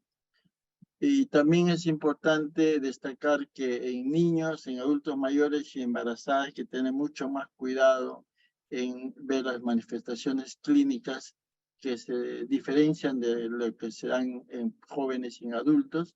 En niños menores de 1 año la mortalidad es alta, pueden ser los síntomas diferentes a los de adulto. Muchas veces puede ser difícil de detectar los signos de alarma. Es importante un intercambio sobre lo que la madre está notando en su niño, que es la que más conoce, y el manejo debe ser con una vigilancia continua durante este periodo de extravasación. Un 2 signo más minutos, César. temprano, sí. 2 minutos. Ok, entonces en el adulto mayor igualmente hay que considerar que la fiebre puede ser aislada, no es usual encontrar cefalea, dolor retroocular, y en el embarazo también es importante estar al tanto del riesgo de sangrado de parto prematuro. El paciente debe ser hospitalizado. Y un aspecto importante es la presión arterial media, que es lo que nos va a orientar para la administración de líquidos, en este caso solución salina al 9 por 1000, y evitar que el paciente llegue al shock. Y si en el periodo crítico que dura 24 y 48 horas se logra mantener la presión arterial media administrando líquidos y evitando ir a la sobrehidratación, el paciente debe tener una evolución favorable. Entonces es importante para la toma de decisiones decir si el paciente tiene dengue, en qué fase está, si presenta signos de alarma, cuál es el estadio hemodinámico, y si el paciente está estable o está yendo a un shock. Solamente esto ya para mencionar de que cuando el paciente no tiene signo de alarma, tolera vía oral, hay que chequear si orina o no, y puede ser un tratamiento ambulatorio. Y en el grupo 1 de la OPS lo que incluye son aquellas personas que no tienen signo de alarma, pero son grupos de riesgo, ¿no? Como embarazadas, menores de 1 año, mayores de 65 años, o aquellos que tienen alguna comorbilidad. El grupo B son los que ya tienen signos de alarma y necesitan un tratamiento ya, un manejo con líquidos endovenosos. Y el grupo C, cuando presentan el cuadro severo, que sí ya requieren una hospitalización en una unidad de cuidados intensivos. Todos estos son algoritmos para el tratamiento de los casos. Es solamente mencionar de que en los casos con signo de alarma y los casos severos deben de todas maneras ser hospitalizados, obviamente, para un manejo intrahospitalario. Acá tenemos el grupo A que tolera vía oral y el grupo B que uno si es que debe estar hospitalizado por las comorbilidades o por pertenecer al grupo de riesgo. Y lo más importante es que el 90% de los casos no van a ir a tener signos de alarma y estos pueden ser vistos de manera ambulatoria, ¿no? En el caso de pacientes del grupo B que tienen signos de alarma, estos pacientes sí deben ir al tratamiento por vía endovenosa, ¿no? Y hacer un seguimiento del estado hemodinámico para evitar que conlleven al shock. En el caso de los pacientes que conforman el grupo C, ya tienen shock con dificultad respiratoria, sangrado grave o compromiso grave de órganos, como he mencionado, y ellos requieren ya un tratamiento en unidades de cuidados intensivos. Entonces, ya para terminar, la atención de los pacientes con dengue no requiere tecnología avanzada, sobre todo los que tienen, los que están en el grupo A, B1, B2, no requieren instalaciones de gran complejidad, pero requieren personal de atención sensibilizado y capacitado, sospecha clínica oportuna, consulta ambulatoria, toma de decisiones oportunas. Entonces, lo más importante es el primer nivel y hospitales de menor complejidad para evitar la mortalidad, para descongestionar hospitales de alta complejidad. Entonces, es importante el diagnóstico oportuno y el seguimiento muy cercano de los casos, ¿no? Entonces, no es necesario que haya especialistas, lo importante es que el personal médico esté capacitado. Todo médico debe saber manejar dengue. El primer nivel de atención tiene un rol importante y hay que unificar el manejo del sector público y privado, porque si el paciente llega al shock y es irreversible, en realidad es muy difícil sacar de esta condición a pesar de estar en una unidad de cuidados intensivos. En conclusión, esta es una enfermedad que puede tener una evolución favorable cuando se trata oportunamente. El éxito radica en la identificación temprana del signo de alarma y el manejo de los líquidos. Se requiere trabajar en equipo y examinar frecuentemente al paciente. Y los servicios de atención deben estar bien organizados, tanto en el primer nivel como en la hospitalización y en estas unidades de vigilancia clínica. Muchas gracias. En la última parte de este seminario, de este webinar, tenemos la presentación de vacunas y la prevención de infección por dengue a cargo de la doctora Teresa Ochoa. Como les había mencionado anteriormente, ella es una pediatra con especialidad en infectología pediátrica y también un doctorado en ciencias biomédicas. Ella es profesor principal de pediatría de la Universidad Peruana Cayetano Heredia y profesor asociado de epidemiología en la Universidad de Texas, aquí en Houston. Es jefa del laboratorio de infectología pediátrica y además directora del Instituto de Medicina Tropical Alexander von Humboldt de la Universidad Peruana Cayetano Heredia. Teresa. Muy buenas noches otra vez y muchas gracias por la invitación. Entonces yo en los siguientes 15 minutos voy a tratar de hacer una pequeña revisión sobre este tema tan difícil que es la prevención del dengue. Como hemos escuchado, la prevención y el control del dengue es muy complicado porque hay una interacción entre el humano el mosquito y el virus. Y además en este triángulo es muy importante el rol del medio ambiente y por qué estamos viendo efectivamente ahora mayor cantidad de casos de dengue después por el cambio climático y las implicancias que esto tiene en aumentar los mosquitos. Existen para la prevención y control de dengue una serie de estrategias de gestión integrada que han sido resaltadas en este documento de la Organización Panamericana de la Salud, donde existen múltiples componentes para poder hacer una prevención y un control de dengue adecuado. Desde aspectos de conocer muy bien la epidemiología y tener buenos registros de los casos en general, así como también de los severos, el manejo integrado de los vectores, del medio ambiente, lo que ya hemos escuchado sobre la atención del paciente, los métodos de laboratorio y, por supuesto, también las vacunas.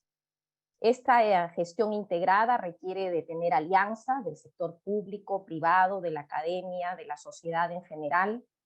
Requiere que los gobiernos hagan movilización de recursos, nosotros hagamos abogacía, monitoreo y, por supuesto, también la evaluación de todos estos procesos. El día de hoy yo voy a tocar brevemente algo que está a nuestro alcance, que es el manejo integrado de los vectores, y también voy a hablar un poco sobre las vacunas, que es un tema de bastante interés. Me parece que de uno de los aspectos que nosotros podemos tener un impacto con nuestros pacientes, con la sociedad en general, es en tener una comunicación asertiva para lograr un cambio conductual. En ese sentido, quiero compartir con ustedes este video que hemos preparado en el Instituto de Medicina Tropical. Solamente dura 2 minutos, pero creo que es lo que nosotros debemos hacer con la sociedad, tratando de educarlas para buscar un cambio y poder de alguna forma prevenir esta infección. El dengue está activo durante el día y también unas horas después del atardecer. La presencia de luz artificial durante la noche puede alargar las horas en las que el mosquito se encuentra activo y, por lo tanto, seguir picando. El mosquito tiene preferencia por los ambientes interiores. Este zancudo generalmente vuela bajo a la hora de picar, y se le conoce por picar los pies, tobillos y piernas, por lo cual su zumbido no se oye. Las personas que trabajan sentadas en un escritorio durante el día son más susceptibles, dado que no lo perciben. Busca el zancudo en tu cuarto, pero también debajo de mesas donde se reúnen durante el día. Si es posible, usa pantalones y zapatos cerrados para que no te piquen las piernas, y usa repelente o coloca espirales en el ambiente. Las hembras colocarán los huevos donde sea que exista agua acumulada. De hecho, las hembras del mosquito infectadas con dengue pueden tener bloqueado el sistema olfatorio y poner huevos incluso en agua con olor fecal, como existe en tanques sépticos no tratados. Para combatir los brotes de Aedes aegypti se emplea la fumigación por nebulizador que afecta a los mosquitos adultos. Sin embargo, los estadios de huevo, larva y pupa no suelen ser afectados por la fumigación. Si encuentras larvas, que se ven como gusanitos que se mueven en el agua, debes eliminarlas. La mejor estrategia es evitar los criaderos, que son contenedores o pocillos donde se acumula el agua dentro o cerca de tu hogar. Puede ser un florero, un balde o hasta cualquier recipiente en la pista frente a tu casa. Si tienes plantas o flores en contenedores, debes llenarlos con arena y agregar agua sin saturar el envase. Si cuidas el entorno de tu casa, evitarás que entre el mosquito. Si tienes fiebre o escalofríos, dolor de cabeza o malestar de cuerpo, puede ser dengue. Toma abundantes líquidos y paracetamol. Si después presentas dolor estomacal, muchos vómitos, sangre en las encías o sangrado por la nariz, acude urgentemente al centro de salud más cercano. Los grupos de riesgo, como los adultos mayores de 60 años, mujeres embarazadas, niños menores de 5 años y pacientes con enfermedades crónicas deben acudir tempranamente al establecimiento de salud ante la sospecha de dengue. Bueno, la idea del video era compartir con ustedes ejemplos de cómo podemos educar a la población para poder hacer control del mosquito, y mensajes claves que resalta la OMS como lavar, tapar, voltear y botar todos los que son posibles recipientes de agua. Para el manejo del vector, ya hemos visto que la mejor estrategia es evitar los criaderos de los mosquitos.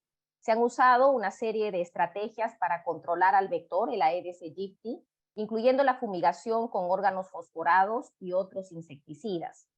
El que actualmente se está usando es el malatión, a una concentración del 2%, el cual se degrada rápidamente y no es tóxico. Sin embargo, hay que recordar también que la interacción de este compuesto con el aire y con la luz puede generar una sustancia que es el naloxón, que es más tóxico, y por lo tanto tenemos que tener cuidado y vigilancia de este tipo de estrategias. Recordar también que la fumigación, como hemos escuchado en el video, solo afecta al mosquito adulto. Sin embargo, no tiene ningún efecto en los estadios de huevo, larva o pupa. Para estos casos también se ha hecho el intento de hacer un control a través de larvicidas, como por ejemplo acá en el Perú durante muchos años hemos usado el abate o el temefis. Sin embargo, por el uso sostenido de estos larvicidas, rápidamente se puede generar resistencia en el tiempo, y en la actualidad me parece que ya desde el año 2015-2016 se ha dejado de usar porque estas sustancias se han hecho, o los mosquitos se han hecho resistentes a estas sustancias. Una nueva opción para el control vectorial son las intervenciones biológicas, y quizás lo que se ha escuchado más en los últimos años es este biopesticida, que es la bacteria Wolbachia.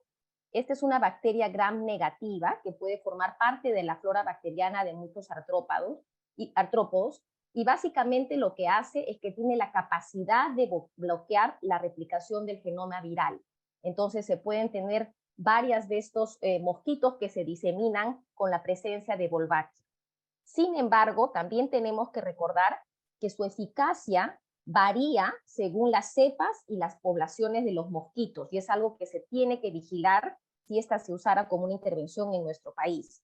Además, se tiene que monitorizar si no hay otros parásitos intracelulares que existan localmente que puedan hacer un desplazamiento competitivo de esta bacteria y no tener un efecto. Otras estrategias de intervenciones biológicas es, por ejemplo, poder hacer la esterilización por irradiación con rayos X a los mosquitos machos, o también poder diseminar mosquitos transgénicos con secuencias terminatos que no permita la replicación.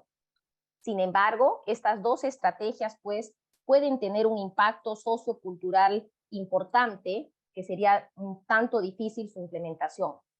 Algunas cosas más modernas es el uso de las trampas que se llaman ATSB, que son sustancias de azúcar que son atractivas para los mosquitos y pueden ser una forma de controlarlos, o el uso de feromonas. Este es un campo bastante complejo y se necesita la participación de expertos y de entomólogos para poder hacer un adecuado control vectorial. En la segunda parte de mi charla voy a hablar sobre las vacunas. Como ustedes saben, en la actualidad existen 2 vacunas contra el dengue. La primera es una vacuna quimérica de fiebre amarilla tetravalente, que se conoce con el nombre de Dengvaxia, es de Sanofi Pasteur, y es una vacuna de 4 serotipos recombinante viva atenuada.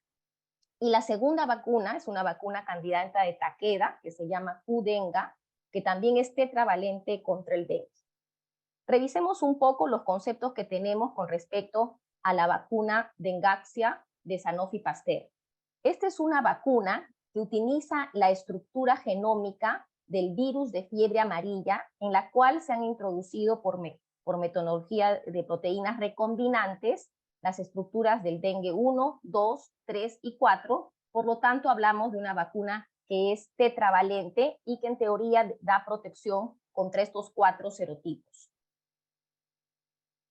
Sin embargo, hay que recordar que a la fecha esta vacuna está autorizada para niños para personas a partir de los 9 hasta los 45 años en zonas endémicas.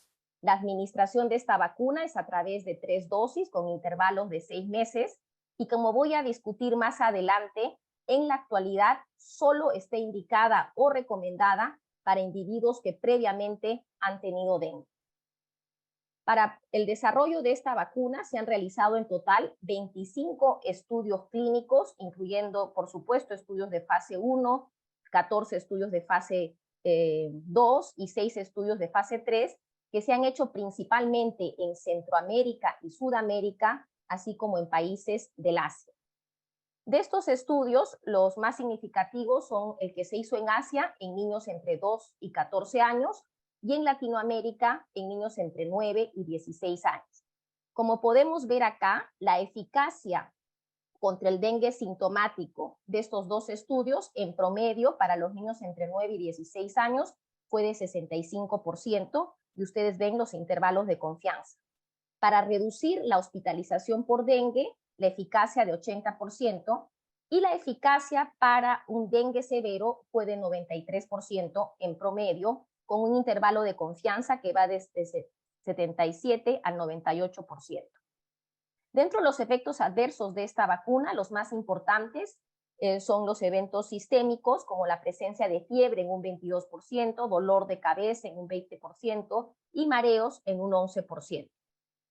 Sin embargo, como había mencionado, en el seguimiento a largo plazo de los niños que participaron en este estudio, se observó que en el grupo etario de 2 a 5 años había un aumento de hospitalización para dengue severo, sobre todo en aquellos niños que no habían tenido dengue previamente. Es por eso que después del 2018, la OMS aprobó o modificó las recomendaciones de esta vacuna, sabiendo que se puede usar en sitios donde hay, esta enfermedad es muy prevalente, pero que se tiene que hacer un screening previo para poder usarlo en aquellos individuos que son seropositivos, es decir, que han tenido dengue previamente.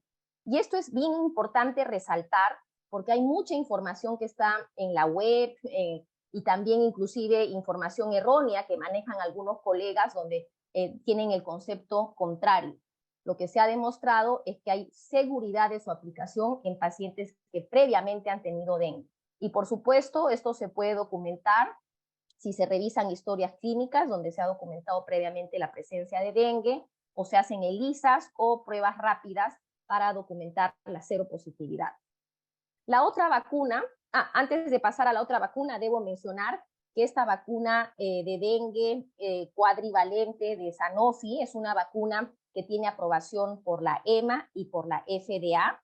Actualmente está aprobada y se está usando en Brasil y tengo entendido que en México también. La vacuna tuvo aprobación, actualmente está aprobada en el Perú hasta el año 2025, también en Colombia. Sin embargo, no está actualmente autorizada la compra. La segunda vacuna que tenemos es la vacuna de Takeda, que esta es una vacuna también cuadrivalente, es una vacuna de virus vivo atenuado, que usa la estructura vertebral del dengue 2, a la cual se agregan partículas o proteínas, tanto del dengue 1, 3 y 4, ¿no? Entonces es una vacuna quimérica que produce protección contra los 4 serotipos. Para la aprobación de esta vacuna se han hecho varios estudios y este es uno de los más importantes en el que participaron 20,000 personas, tanto en Brasil, Colombia, República Dominicana, Nicaragua, Panamá y adicionalmente en Asia, en Filipinas, Tailandia y Sri Lanka. La eficacia general de este estudio para cualquiera de los 4 serotipos de dengue con o sin exposición previa, evaluado hasta los 12 meses después de la vacunación, fue del 80%. Sin embargo, como vemos acá, cuando se hizo la evaluación de esta eficacia 18 meses después de la vacunación, la eficacia contra un dengue sintomático en individuos sin exposición previa, es decir, que son cero negativos, fue del 66%, y en aquellos que sí habían tenido dengue previamente, la eficacia fue del 76%. Para esta vacuna se hizo el análisis de esta forma por separado, dado que se había tenido la experiencia previa con la vacuna de Sanofi Pasteur, no solamente en temas de seguridad, sino que también se quiso evaluar la eficacia separando a los individuos con y sin exposición previa. Posteriormente se hizo el seguimiento de estos pacientes hasta los 18 meses posterior a la aplicación de la vacuna y se encontró la eficacia para hospitalización, para prevenir hospitalización del 90%, con un intervalo de confianza del 95% entre 82 y 94, una eficacia contra dengue hemorrágico del 85%, y como ustedes pueden ver acá, la eficacia es muy variada dependiendo del serotipo, siendo mayor para el serotipo 2, muy probablemente porque, como les expliqué, usa toda la estructura como esqueleto del dengue 2 y por lo tanto se puede ver claramente que hay una mayor protección contra este serotipo. Posteriormente, como les dije, se ha hecho una evaluación hasta los 36 meses luego de la aplicación de la vacuna y esta eficacia disminuye al 62%. Contra el dengue sintomático, acá también se separa sin o con exposición, esto baja a 54% y 65%, ¿no? Con esta información es que se ha buscado la autorización de esta vacuna, que a la fecha cuenta con la autorización por parte de la Agencia Regulatoria Europea, la EMA. Se ha hecho un seguimiento también para el dengue hemorrágico a las 36 semanas, a los 36 meses, perdón, con una protección del 65%, y también, como ustedes pueden ver acá, para los diferentes serotipos, esto varía, teniendo una protección mayor para el serotipo 2.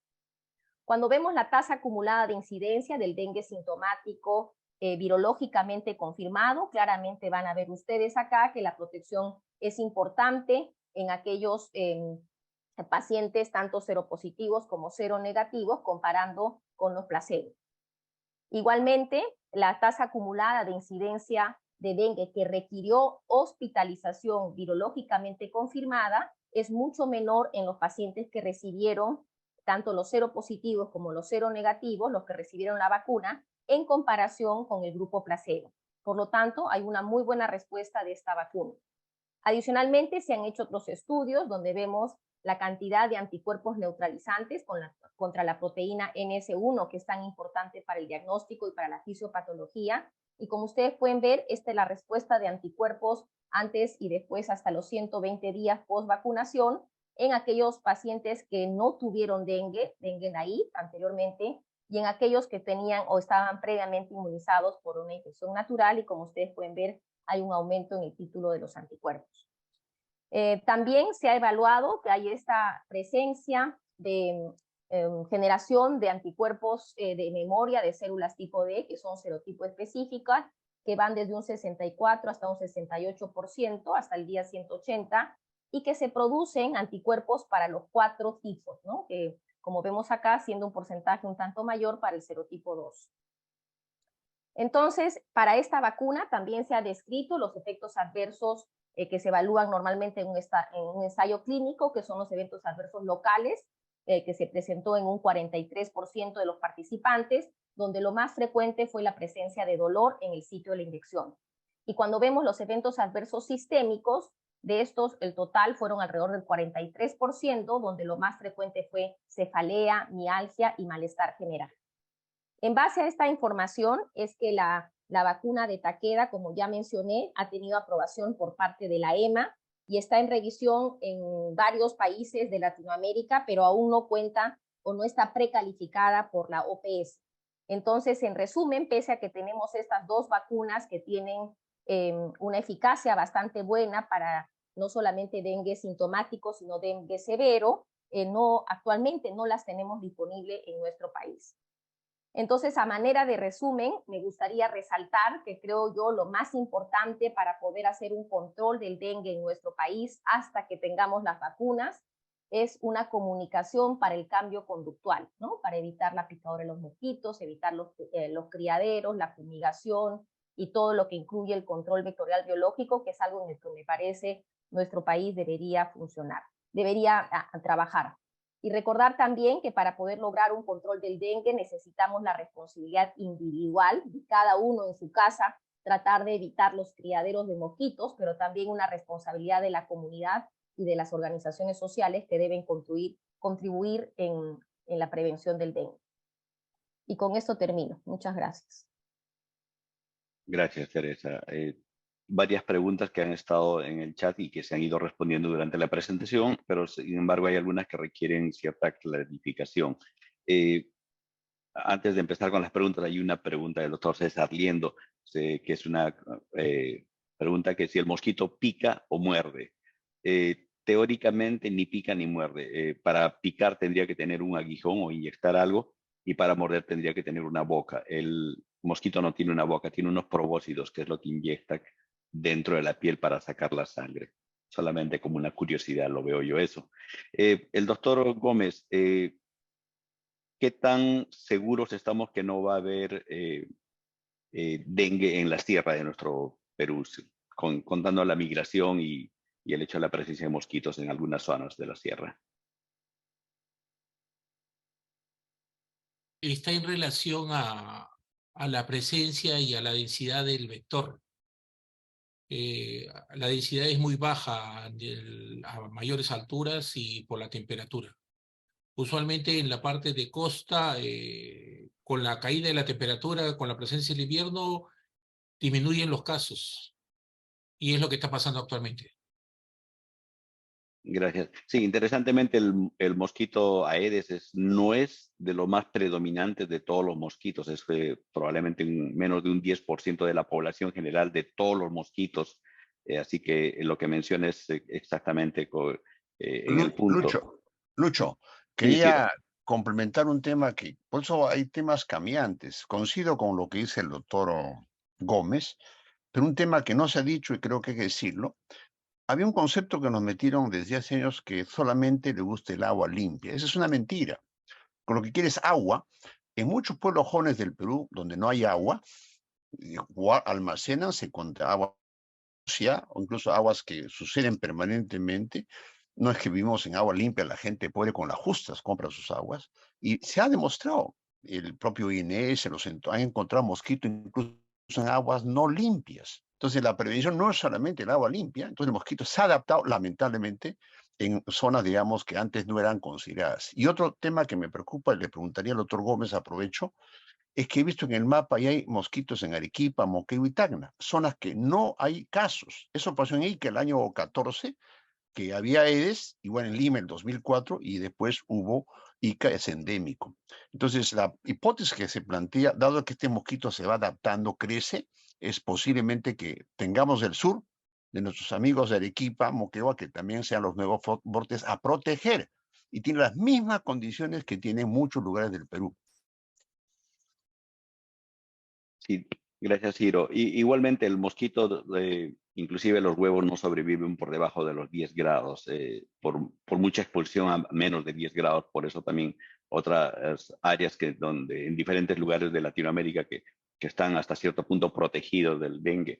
Estuve en Chile hace 2 semanas y justamente declararon la emergencia en 6 zonas, en 6 regiones que le llaman ellos en el norte, porque están preocupados de la migración del mosquito y la presencia del dengue, porque si en toda la región los únicos lugares en toda la América que no había dengue era en Uruguay, Chile y Canadá, pero ya se están reportando algunos casos locales, más que todo no locales, sino que han sido con gente que está viajando para esos lugares y probablemente ellos vean con un poco más de frecuencia, ¿no? Y ahí está, César, sí tienes un comentario. Sí, solo quería comentar que la altura es importante. Está entre 1800 y hasta metros encontrado, ¿no? Pero la transmisión está por debajo de esa altura. Y lo otro importante es la transmisión vertical que ocurre, ¿no? Que aquí en Perú hemos encontrado que hay transmisión vertical del virus en el mosquito. Y eso hace de que en estos periodos interepidémicos el virus pueda persistir y también trasladarse a otros lugares junto con los humanos. Gracias, César. Ciro, hay varias preguntas respecto en la fisiopatología y también que tiene que ver con la parte clínica. En los casos de trombocitosis post-trombocitopenia, ¿cuál es el manejo que se podría hacer a eso? Los casos de hemofagocitosis, ¿hasta cuánto tiempo después se podría presentar? Y empecemos con esas preguntas. Claro, más que efectos tipo tromboembólicos, ¿no? Que se presentan en COVID y otras enfermedades, más es la hemorragia. O sea, el tema más que trombosis es la hemorragia. Y cuando obviamente o por exceso de caída de plaquetas o por los daños en las vías de coagulación alternativas, Ahí el manejo solamente es transfusión de paquete globular. No hay ni heparina, ninguna sustancia que evite esta cascada de alteración a las ambas vías que he señalado. Y la segunda parte tenía que ver con el tema de la hemofagocitosis. Es un fenómeno que se da en muchas enfermedades infecciosas. Felizmente en dengue es poco frecuente, o sea, usualmente leucopenia y hay plaquetopenia, y el hematocrito es por hemoconcentración. Felizmente, pero eso se recupera rápidamente. Ese fenómeno es transitorio, dura 2, 3, 4 días. Eso es lo bueno, no es persistente. Por lo tanto, digamos, que la hemofagocitosis sea un fenómeno frecuente es casi lo más raro que existe. Está reportada en literatura, por eso no lo he mencionado, pero si se presentara, la letalidad es alta, hasta 20%. En general, cuando sucede. Felizmente, repito, es un hecho que ya existe, pero es poco frecuente. Cuando hablamos de vacunas, y mencionaba Teresa las 2 vacunas que se han estado utilizando, la de Takeda está aprobada en Brasil y fue aprobada en Argentina hace unas pocas semanas. ¿Cuál es lo que nosotros pensamos que podríamos hacer en el Perú? ¿Podemos vacunar? ¿Pensamos en tener vacunas? ¿Vamos a esperar las otras vacunas? Mencionaba Teresa la estructura del virus, y hay vacunas que se están viendo, sobre todo en las partes no estructurales, ¿no? Para evitar la propagación del virus. ¿Qué podemos esperar en el Perú?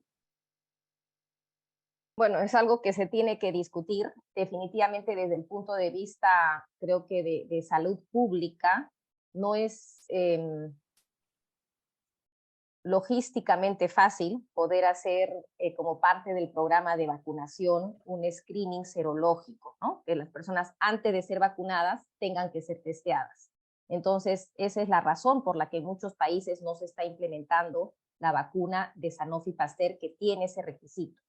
La vacuna de Takeda, hasta ahora, hasta la información que tenemos, no es necesario hacer ese screening para saber si la persona es seropositiva.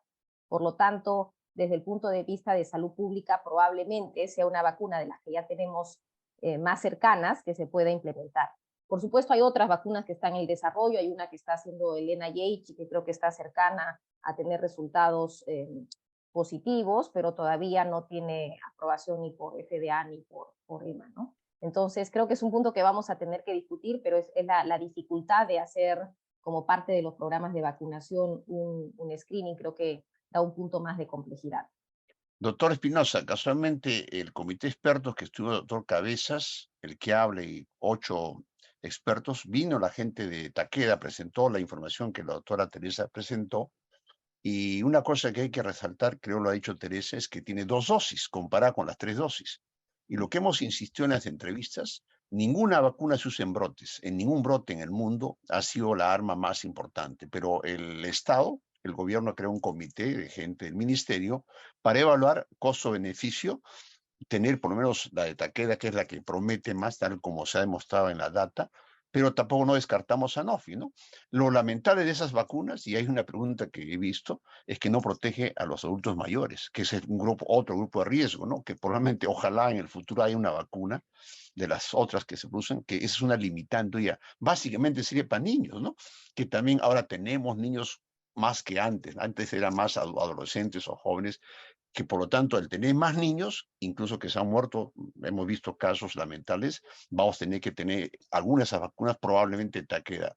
Es un interés que ya, pero lo lamentable es que si se aprobara este mes o el próximo, tener la vacuna, según la gente experta, sería para el próximo año en el grupo de la OPS, es el que distribuiría, sería la OPS a todos los países en función de la tasa de prevalencia e incidencia, y ahí obviamente Brasil, Bolivia, Perú calificarían, pero eso ya no lo harían como hace el laboratorio, sino vía este grupo colaborativo que hace la OPS, y por lo tanto la vacuna del Perú sería probablemente para el próximo año, si es que se cumplen todos los pasos de calificación, etcétera, que se hace el Estado. Hay otras preguntas, pero no quisiera prolongar más ya es un poco tarde en algunos lugares. Quiero hacer un comentario de cada uno de ustedes. Nosotros somos muy reactivos en el Perú a epidemias. Esperamos que pase algo y después vemos dónde ponemos la curita en la herida grande, ¿no? ocurre en todos sitios, ¿no? Acá en la Florida, y preguntaba a Manuel Valdivieso respecto a la epidemia que hay acá en la Florida, acá se han reportado el año pasado 900 casos de dengue en la Florida, en Estados Unidos, la mayoría de ellos relacionados a personas que regresaban de viaje, pero hubo más de 60 casos que no eran personas que habían salido del estado de la Florida. Hasta ahora tenemos más de 100 casos de gente que se ha enfermado con dengue, viajeros también, pero también hemos tenido 4 casos de malaria acá en la Florida, de gente que no ha viajado fuera de la Florida. Entonces, hay definitivamente, vamos a ver, el cambio climático ocurre, estamos viendo las consecuencias de eso. ¿Qué más podemos esperar en el Perú o qué otras cosas podemos temer que puedan pasar en el Perú? En una respuesta breve, Ciro. doctor Espinosa, ya para no cansarlos. Creo que lo he dicho y está en mi editorial. El tema de la salud pública es grave en el Perú. Un país informal chicha.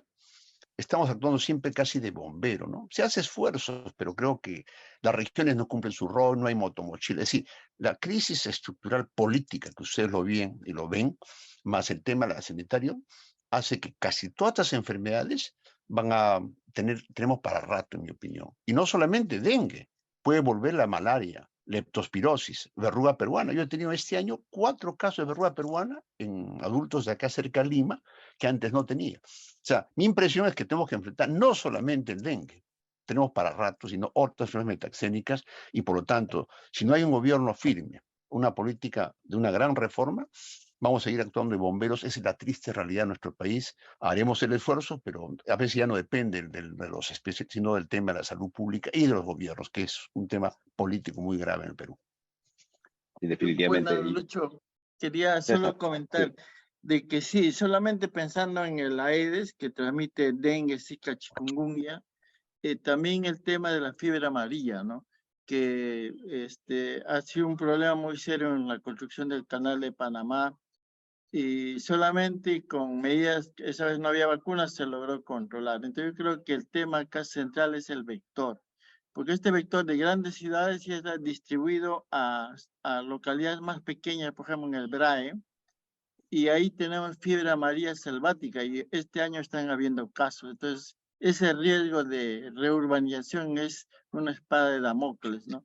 Y el problema es que no tenemos vacunas, la disponibilidad de vacunas en el mundo, ni siquiera solo en el Perú. Si hubiera una epidemia grande, ¿no? De repente no quisiera ser alarmista, pero como tú dices, no debiéramos estar solo reactivos, sino prever lo que puede pasar. Y con el cambio climático, este vector va a ser complicado. Entonces, en los periodos interepidémicos debiéramos estar actuando y no esperar la siguiente epidemia.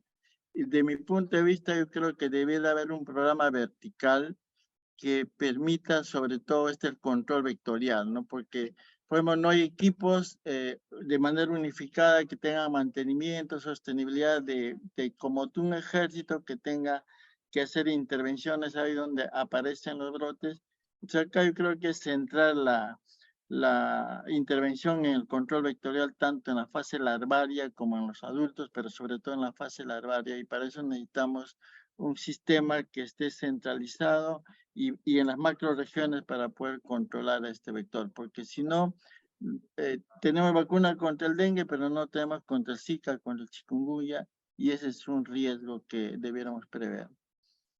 Sí, y yo creo que haciendo colación a lo que el video que nos mostró la doctora Ochoa, es importante la educación a la población, ¿no? Yo voy todos los años a Iquitos, estuve en la selva hace un mes y veo dengue en la capital y veo malaria 3 o 4 casos diarios ahí en la zona donde trabajo. Y eso es todos los años y no veo que eso vaya a cambiar. Teresa, ¿comentarios? Sí, lo único que quería agregar es que estando a puertas del Niño Costero, que ya sabemos que va a ocurrir para los meses de diciembre, enero, febrero del próximo año, creo que se tiene que hacer una programación a todo nivel, pero yo insistiría justamente en el último comentario, que es importantísimo tener campañas muy claras de comunicación a la población en temas de educación en salud y en prevención, porque al final esto es también una responsabilidad individual de todos nosotros. Yo pondría el énfasis en la educación en salud, por supuesto, aparte del control vectorial y también de las vacunas, ¿no? Gracias. María, comentario final, Manuel. Ok, entonces para cerrar este webinar, muy exitoso, por supuesto, un agradecimiento profundo a cada uno de los expositores y a los moderadores por darnos este tiempo. Interesantísimo todo. Esperemos que podamos contener estos brotes epidémicos de alguna manera, ya sea sobre todo con educación, como han mencionado varios de los expositores, con respecto a las medidas del agua que se contamina. Y esperemos que haya algunas vacunas, tanto para la gente en Perú como para nosotros que viajamos a Perú y que también estamos a riesgo. Les agradezco muchísimo